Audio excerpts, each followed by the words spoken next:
വല്ലാത്ത ജാതി തന്നെ. ആര് ഞാനോ? എന്താ പറ്റിയേ?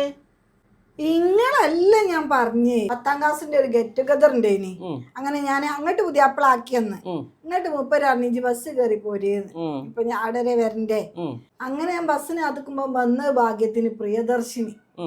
അപ്പൊ ഞാൻ വിചാരിച്ച നോണ്ട ഇറങ്ങിയെന്ന് വിചാരിച്ചിട്ടുണ്ട്, അതിലൊന്ന് കേറണം, ഏതായാലും ഫ്രീ അല്ലേ, ടൂറും പോണെന്നൊക്കെ.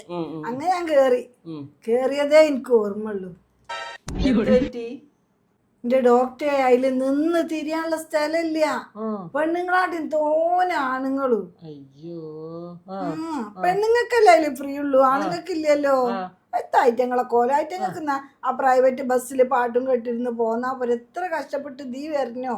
എന്നിട്ട് നമ്മള് കിടന്ന് എടുങ്ങേറായി ഈ ആണുങ്ങളെ ഇടയില്.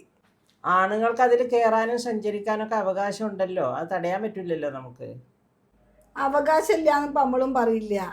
അതല്ല, ചിലവര് ഈ പെണ്ണുങ്ങളെ എടുങ്ങാറാക്കാനായിട്ട് കേറി വരുന്നോലുണ്ട്. അങ്ങനത്തോലെ ഞാൻ പറയുന്നത്. അവസാനം എന്താ, ആരെങ്കിലും നിങ്ങളെ ഇടങ്ങേറാക്കിയോ ശരിക്കും? ബസ്സിൽ തിരക്കോണ്ടേ എനിക്കാണെങ്കിൽ മുകളിൽ എത്തൂല്ല, പിടിച്ചാനും സ്ഥലമില്ല. അങ്ങോട്ടും ഇങ്ങോട്ടും നമ്മളിങ്ങനെ പോവുക, ബസ് ബ്രേക്ക് പിടിച്ചതിനനുസരിച്ച്.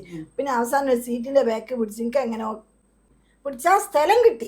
അത് കഴിഞ്ഞ് കുറച്ച് കഴിഞ്ഞപ്പോ ഒരു പെൺകുട്ടി കേറി വരുന്നുണ്ട് ബാഗും പിടിച്ചിട്ട്. അതിനിട്ടായിട്ട് ഇടങ്ങേറാക്ക. ഈ സ്ഥലം ഇല്ലാഞ്ഞിട്ടേ ആണെങ്കിൽ ഇന്നെങ്ങനെ നോക്കണുണ്ട്. അത്ര ആൾക്കാരുടെ ഒന്നും പറയാനും മിണ്ടാനും കഴിയൂലല്ലോ, ബസ്സും അല്ലേ. അപ്പൊ ഞാൻ എന്ത് ചെയ്ത്, എന്റെ മത്തന്റെ പിന്നെ രണ്ടെണ്ണം ഉരിയോളെ കയ്യിലട് കൊടുത്ത്.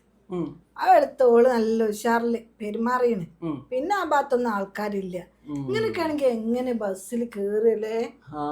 മറ്റ് ബസ് ഉണ്ടായിട്ടും ഈ ഒരു ഉദ്ദേശം വെച്ചിട്ട് പ്രിയദർശിനിയിൽ കയറുന്നുണ്ടെങ്കിൽ അത് ചിലപ്പോൾ നരമ്പ് രോഗികൾ തന്നെ ആയിരിക്കും. സംഭവം എന്ന് വെച്ചാൽ ഡീസൻ്റ് ആയിട്ടുള്ള ആണുങ്ങൾ അവർ ഓഫീസിൽ പോകാനും വരാനും ഒക്കെ സീരിയസ് ആയിട്ട് ഈ ഒരു KSRTC ഉപയോഗിക്കുന്നവരുണ്ടാവും. അവരെ പേര് മോശാവല്ലേ ഇങ്ങനെ ആകുമ്പോൾ. പ്രിയദർശിനി സ്ത്രീകൾക്ക് ഉപകാരപ്പെടാൻ വേണ്ടിയിട്ട് തന്നെയാണ് ഓടുന്നത് അല്ലേ. അപ്പം അങ്ങനെ ആകുമ്പോൾ അവരുടെ സുരക്ഷിതത്വം വളരെ പ്രധാനപ്പെട്ടതാണ് അല്ലേ. ഫ്രീ മാത്രം പോരല്ലോ. ഒരു സ്ത്രീക്ക് വേണ്ടത് സുരക്ഷിതത്വമല്ലേ. ആ ബസ്സിൽ കയറിയാലും രാവായാലും പകലായാലും സുരക്ഷിതമായി യാത്ര ചെയ്യാനുള്ള അവകാശം അവർക്കുണ്ട്. അപ്പൊ അതും കൂടെ ഗവൺമെന്റ് ഉറപ്പുവരുത്തണം അല്ലേ. ശരിക്കും നമ്മൾ ആരെങ്കിലും ഇടങ്ങേറാക്കുന്നുണ്ട്, നമ്മൾ പ്രതികരിക്കുന്നുണ്ടെങ്കിൽ തന്നെ നമുക്ക് പേടി ഉണ്ടാവരുത്. പേടിയില്ലാതെ പ്രതികരിക്കണം. കാരണം നാളെ ആ ഉപദ്രവിച്ചവന് ശിക്ഷ കിട്ടണം. അപ്പോഴേ നമുക്ക് പേടിയില്ലാതിരിക്കുള്ളൂ. അല്ലാതെ അവൻ വന്നിട്ട് നമ്മളെ അറ്റാക്ക് ചെയ്യുന്ന രീതിയിലാവരുത്. അതാണല്ലോ ഇപ്പം നടക്കുന്നത്. എന്തായാലും മൊട്ടുസൂചി കുറച്ച് കരുതണം അല്ലേ പ്രിയദർശിനിയിൽ കയറുമ്പോൾ.